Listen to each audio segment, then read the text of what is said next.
Okay, hi, welcome to the next episode of the $5 Million Project. Today I'm going to be talking about brand.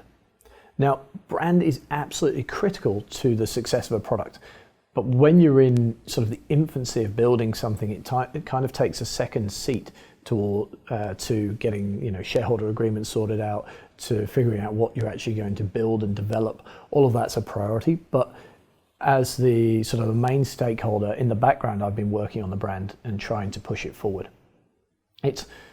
I know from previous experience how important getting it right can be. And if I look back at my other company, whilst I was really happy with the brand, we did make a couple of really silly mistakes in those early stages that were very, very hard to change, 2, 3, 4 years in, because you've identified and you've been working with that brand for such a long period of time. It becomes increasingly hard to change. So I knew that with this brand, I needed to get it right from the start. So some of the things that the sort of process I did around this, obviously I do a lot of brand work on a day-to-day basis running a marketing agency. When you're doing it for yourself, it's a little bit harder, but I knew that I needed to figure out a name. If I had a loose name, then everything else would start sort of falling into place. So what I did is I just kept a notebook. And there's an example on the screen here of a couple of pages from that notebook, which basically is me breaking down some of the different names and putting variables with it. Now, the reason for the variables is it's all very, very well and good saying, hey, I want to call my business Jeff's Emporium.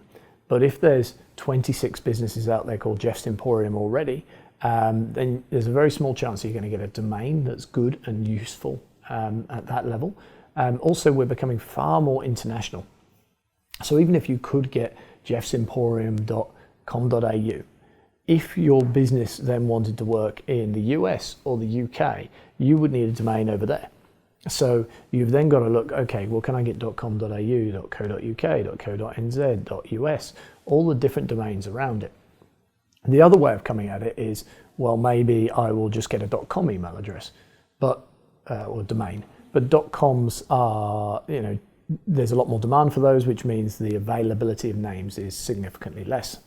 So another way of doing it is you can have a look at the actual domain that you buy, and rather than buying a location-specific domain such as .com.au or .com, you actually buy a domain that's not location-specific. And just on the screen here, I've got some examples of some of the things I looked at and considered.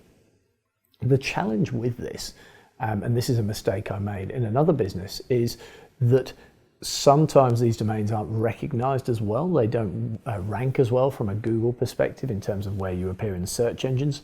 People aren't familiar with them, so they make mistakes or make assumptions. They try and add .uk on the end of it or .au on the end of it or something like that. So you get people not being able to get hold of you. And generally, they're just not as easy to communicate with people. So off the back of this, I knew that for this business, it was really a prerequisite that I was able to find a name that I could get a .com for, but also I could get the regional domains as well, so that we basically own that real estate around it. And that's why on that first document, you saw things like Valve 42. I like the name Valve from a flow perspective, controlling the flow. But clearly valve.com is not available. So I tried to find a number that would fit with it, that would make it unique to us. The challenge with that, from my perspective anyway, is that you're starting to create a name that means absolutely nothing, which there's no issue with that. But I could imagine myself in lots and lots of meetings being asked, why are you called Valve, why 42? And you either make something up around why that's relevant, or you say, oh, it's just a number we picked, which doesn't sound particularly informed or I guess good. So that kind of ruled out that direction. Whilst I'm thinking about name, I'm also looking around the environment I'm in for inspiration from a design perspective. And I know from my experience, whenever I run a design session, everyone says, I want to be like Apple or I want to be like Nike. That's all well and good, but it's very hard to be like Apple and very hard to be like Nike. You've got to look for the specifics of why you like Apple or why you like Nike, and then the availability of the resources to actually replicate a brand like that if you're going to do that. Now, luckily for us, I did not want to be like Apple and Nike, but I knew that I wanted to be something that was a little bit different from the previous business that I'd run. I knew that I wanted to sort of articulate a fun, playful nature of this business. I didn't want it to be too corporate, but at the same time, I wanted it to tell people a little bit about what we did. So as I was going about whatever I was doing at the time, I would take photos and just put them in an inspiration folder so that when I got to a point where I was ready to speak to a designer, I had sort of a stash of content to show them and say, hey, this is the kind of direction I want to head in. And on the screen here, you'll see a hat from an event that I did, and I absolutely loved the design. And so this was one of the files that I sent through to the designer and said, hey, maybe this isn't right, but you can definitely try working in this angle. And you can see on the next slide here, I've sent through a list of names that I favor and sent them to the designer and said, hey, can you work on these names using some of these style ideas that I've got here? And what can you give me? And so she started to come back with some of the suggestions that, again, you can see on the screen. Initially, we're working in black and white just to play with the names. And by visualizing these names a little bit more, it enabled me to say, okay, well, that's good, or I don't particularly like that, and make some progress. If you don't have a designer on tap like I do, which I appreciate most people don't have that luxury, there's a couple of things you can do. There's lots and lots of freelancers out there, so reach out to a freelancer and engage them for a specific project. You could, if you're a bigger company, clearly you could engage an agency at that point. Or one of my favorites is go on a site like 99 Designs, and I still use that for a lot of projects we do. Because there, you can put a project up, you can put a name up, you can give some design brief, and you get lots and lots of different feedback from lots and lots of different designers.